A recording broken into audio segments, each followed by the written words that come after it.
Committee will come to order. This is the second hearing of the week, so we're moving along aggressively, which is a good thing.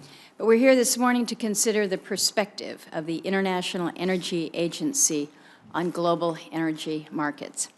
It's been a busy couple of weeks here. We've done some scene-setting hearings.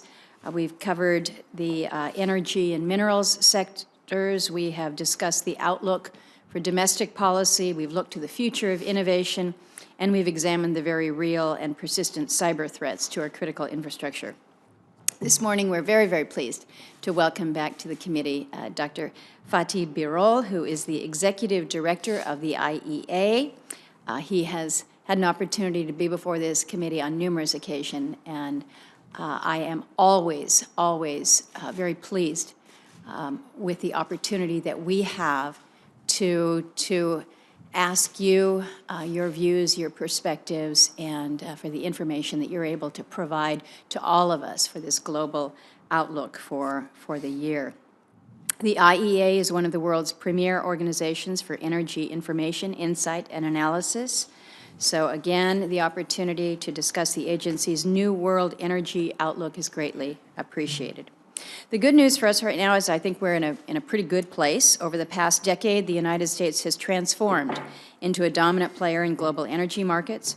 Breakthroughs in hydraulic fracturing and horizontal drilling have allowed the United States to avoid building LNG import terminals up and down our coasts and instead export to our friends and our allies. We ended the arbitrary prohibition on domestic crude oil exports a few years ago. Since then, we've watched our exports take off and OPEC's power start to decline, all while prices remained at low to moderate levels. New technologies have substantially reduced our nation's greenhouse gas emission levels, and that points to our most reasonable path forward on climate change, which is lowering the cost of clean technologies as opposed to burdensome new taxes or endless regulations. We've also continued our strong commitment to research and development, which allows the United States to be a technology driver with an impact that reaches far beyond our borders. As more of the world electrifies, we have an opportunity to build a supply that is more resilient, more affordable, and more reliable. I was pleased as I looked at the outlook, Dr. Birol, that you take a very, very close look at the global power sector for these trends. And key to so much of this is the interconnectedness of our energy systems. No longer do we need to wonder what is happening on a pipeline or a wind turbine in a remote part of the world. We have sensors that can provide its status almost instantly.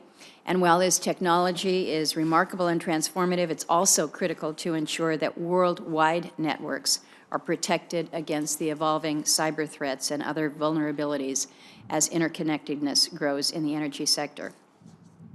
I'm certainly among those who looks to the IEA on energy policy, and what I find, what I hear from IEA helps ensure that our policies here are well considered.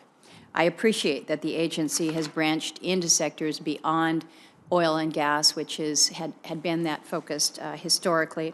I would also note that IEA's membership has now grown to 30 countries, each with dynamic and diverse energy portfolios. So again, Dr. Birol, it is wonderful to have you here. We appreciate your leadership. We all know that Paris is a long ways away. We appreciate that you take the time to come here to Washington, D.C., and particularly that you accept our invitation to speak before the Energy and Natural Resources Committee. You provide a very valuable perspective to the committee. This is a hearing that I look forward to each year, and again, I welcome you. With that, I turn to my colleague and ranking member, Senator Manchin. Chair Murkowski.